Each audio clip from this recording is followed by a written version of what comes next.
You know, in this part of our world, when lies are being concocted and you allow it, it becomes, people will say, this is the true fact. I have always believed that when the left speaks, allow the right to also speak. We're not getting younger every day. As the day passes, you get older. And so it is important that when issues are raised or when speeches are made, you should be able to say, look, this is a part of my own story. And so that the public will be able to put everything together and say, look, this is what we have decided, or this is what we say, this is the truth, and this is a lie. It's most unfortunate. Since after our primaries, I have decided to be quiet because this is a party I love so much. I've never said anything. I decided to go back home and focus on fulfilling the remaining promises I made to the people of the state.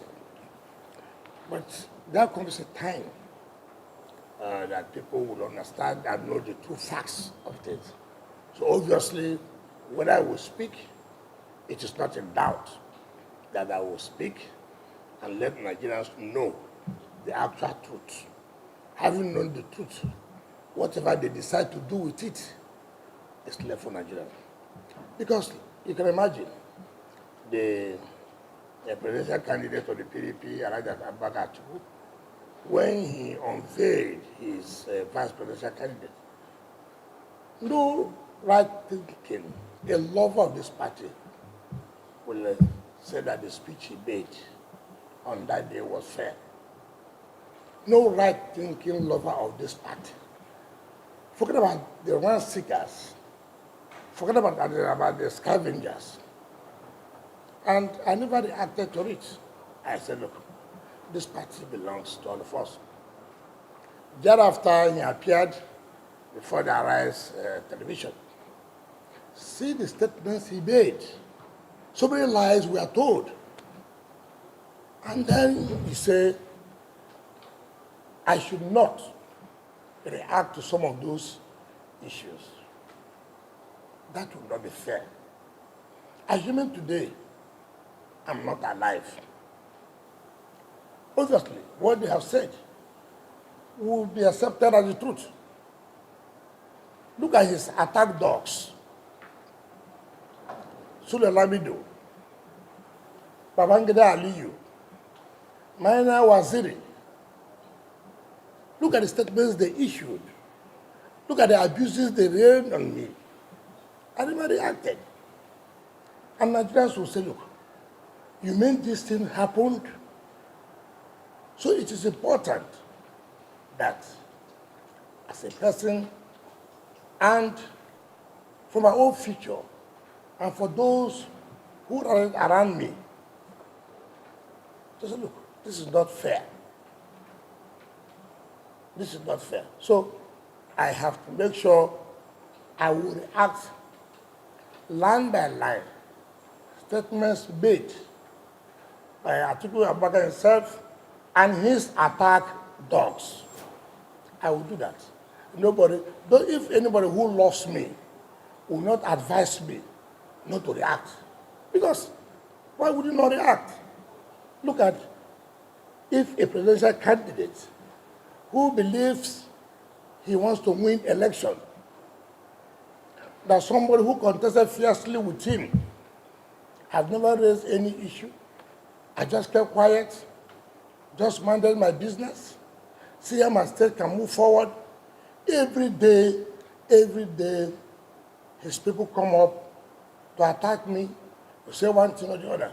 That's quite unfair. Also, I should let Nigerians to know at the appropriate time, after the commissioning of the projects we have lined up, to say, look, this is correct, This is not correct. So that prosperity, history will be on our side, that we have been able to keep the records straight. And so that nobody should be in doubt whether I'm going to speak on the issue of PDP, on the issue of the primaries, and other related matters. Nobody should be in doubt of that. I'm going to certainly speak. Nigerians will know what happened. Nigerians will know. Those who love this country, Nigerians will know what went behind. And that is to assure you, I want to speak on that. It has nothing to do with whether I like you or not. No, it has nothing to do with PDP. It has to do with putting the facts straight, putting records straight. It's not for me to go and hire journalists and begin to say all kinds of things. No, it's not for that. So certainly I'm going to speak. Okay, while we wait for you to do that, your party is a set of a committee, just like the presidential candidate says himself, and they claim they've reached out to them. Can you confirm if they've actually reached out to you? Again, that's to tell you, you see, when people tell lies, it's most unfortunate. Most unfortunate. I've heard a lot of stories. For example, some senators called me that Atiku said he sent Bukola Saraki to be. That is not fair. That is not correct. I was in Spain. Bukola came to me. I said, my brother, how do we settle this problem? I said, where is standing by Atiku? I said, no. I said, so what do you want me to do? Look at the issue. He said, look, the matter is so serious. He never knew of this, and that. So Abubakar Atiku has never, forget about sending rent seekers around him as scavengers. In fact, some of them will call my friends, oh boy, tell your guy now, make him support us. It has reduced to that level. I have become guy. I've never seen where serious Monday people will reduce issues like this to this level. I mean, calling people that you see, you don't even know who is the caller. If you see a phone, I mean a call, who is this? Yes, sir. Please, you know, you are doing this party. Please, sir, we are begging you, don't leave the party. Who is talking about the issue of leaving party? I don't even know who is talking to me. Atiku Abubakar came to my house to say I should support him. So he doesn't know my house again. He doesn't know my house. Now people are calling you, those you don't even know, are calling you on phone. Sir, we beg you, please support, all kinds of things. Trivializing issues. No way. I would not accept that. I will not accept that. So Atiku Abubakar cannot say that he has sent anybody to let one person say he came to see me and sent by Atiku Abubakar. Let one person in the party. Forget about those who are running around, looking for what they had, they will survive. They say, oh, we'll try to call him. He did not pick. I don't know your phone number. He tried to call me. If you tried to call me, it was okay. You send text. I am this person calling. Please, I want to talk with you. Nobody has done that. Every day I read on pages of newspapers, oh, they send a committee coming to see me, this and that and that. I want to tell members of the public, as far as I'm concerned, this party, I love the party. This party, I have been committed and I've been able to build this party. I'm not one of those who are running around the presidential candidate, I want to be kissed. I call them rent seekers, scavengers, looking for how they will survive. You see, general election is not primary election. Delegates, where you can bring, like I said, I'm going to speak. And when I speak, Nigerians will know what actually happened. What is the hope for this country? Who are those who love this country? Not by mere talking, lip service. No. Who will know? Who will know? Because it is there for Nigerians to say, look, see what has happened. and see what is going to happen. So, as far as I'm concerned, nobody. In fact, I had somebody told me that the national chairman said he spoke to me with all due respect. He never called me. In fact, my audit came to me that, national chairman is on the phone. I said, how are you fine? Oh, this and that. So I'm traveling. When I come back. So, let's everybody, since after 29th, 30th of May, not one person has come to talk to me.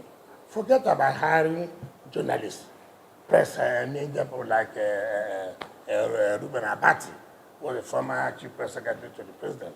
Sometimes when you read or hear what he says, you begin to wonder, where are we heading to? No more investigative journalism. Nothing like that happening. People just stay from one place, concoct stories, say all kinds of things they want to say. But like I said, I remain silent. But I can't continue to remain silent. Nigerians must know what happened. Nigerians must know who are those that love them. Nigerians must know are we serious about leadership of this country. We must. So I would urge everybody to be patient. After the commissioning of projects we have lined up, then we'll be able to speak to Nigerians and tell them what happened. It doesn't matter.